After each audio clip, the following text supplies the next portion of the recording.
This is IGN. Coming up, Joker 2 suffers a historic drop at the box office, and another clown takes the top spot. Welcome to your IGN Daily Update. But first, The Witcher is getting a wholesome, family-friendly comic book adaptation called The Little Witcher, CD Projekt Red has announced. In collaboration with Day Ray Books and Penguin Random House, the hardback book arrives May 13th, 2025, and is available to pre-order now for $16 at Amazon and via the myriad outlets listed on the Penguin website.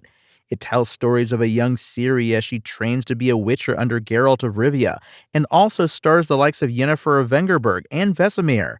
The Witcher franchise has grown exponentially in recent years through the likes of The Little Witcher and other products. The Witcher Path of Destiny will join The Witcher Old World as another board game when it arrives in late 2024. A constant stream of more mature comics is released by Dark Horse, and the franchise even has an official cookbook, for example. These join an incoming novel, another 2 seasons of the live-action Netflix series with Season 4 currently in production, and an animated film called Sirens of the Deep starring Doug Cockle, the voice of Geralt in the video games. And Venom: The Last Dance brings the Marvel Comics villain Null to the big screen, but don't expect him to be the main antagonist of this trilogy capper. One movie could never do justice to Null, director and co-writer Kelly Marcel told IGN via email.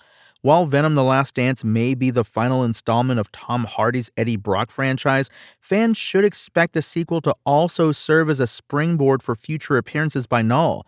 We were always aware of Null, but knew that we needed to lay the foundation of the Venom character and his relationship with Eddie before introducing him.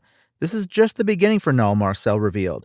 We're in spoiler territory now, and we hope some of the fun of watching this movie is not knowing what will happen, but trust me, we know full well how important Null is to the fans, so just as we laid a foundation for Venom, we hope we are doing the same for Null, she said. The King in Black is way too powerful for one and done. Our full Q&A with her follows, wherein the filmmaker sheds light on Amazing Spider-Man veteran Rhys Ifans' casting, while Michelle Williams' Anne Wang isn't back for the sequel, the contributions of Null co-creators Donny Cates and Ryan Stegman, and more. In addition, we have exclusively revealed 2 new photos from Venom: The Last Dance at IGN.com featuring the Lethal Protector.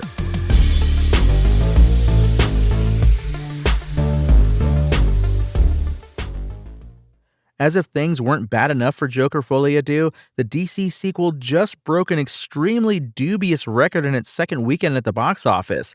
According to ComScore's weekend estimates, Joker Folie à Deux earned a measly $7 million domestically over the weekend. That represents a devastating 81% drop from its already unimpressive $37.8 million opening weekend, making for the worst second weekend decline for a comic book movie in history, per The Hollywood Reporter.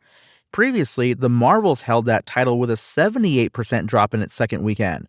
That dive put Joker 2 in the number 3 spot at the North American box office.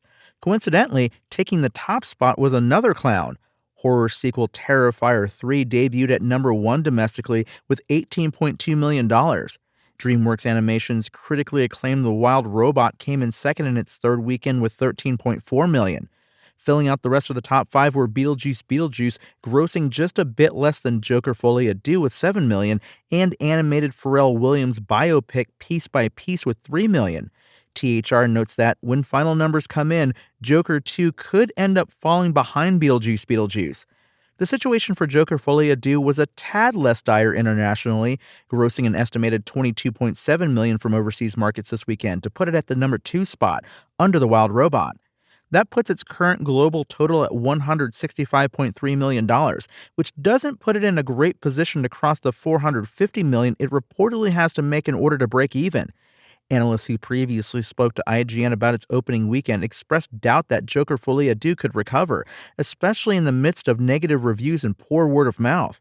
If you have seen Joker Folie à Deux, check out our chat with writer-director Todd Phillips at IGN.com and why he says it was never about addressing toxic fandom. That's your IGN Daily Update.